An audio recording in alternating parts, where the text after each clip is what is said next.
এই মাসে আমার নবীজি বলতেছে ক্বালা রাসূলুল্লাহ সাল্লাল্লাহু আলাইহি ওয়াসাল্লাম মান সামা সালাসাতা আইয়ামিন মিন শাবান, যে ব্যক্তি শাবান মাসে 3টা রোজা রাখবে। কয়টা বলেন? কয়টা?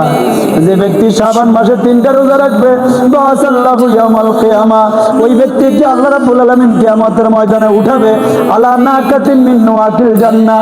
আমার নবীজি বলতেছে জান্নাতের উষ্টি করে, জান্নাতের ওঠে করে ওই ব্যক্তিকে আল্লাহ রাব্বুল আলামিন ময়দানে মাহশরে তাকে সম্মান দিয়ে উঠাবে। বলে সুবহানাল্লাহ। যে ব্যক্তি এই শাবান মাসে কয়টা রোজা রাখবে? 3টা রোজা। শাবান মাসে 3টা রোজার ভিতরে 2টা ইবাদত হয়ে যায়।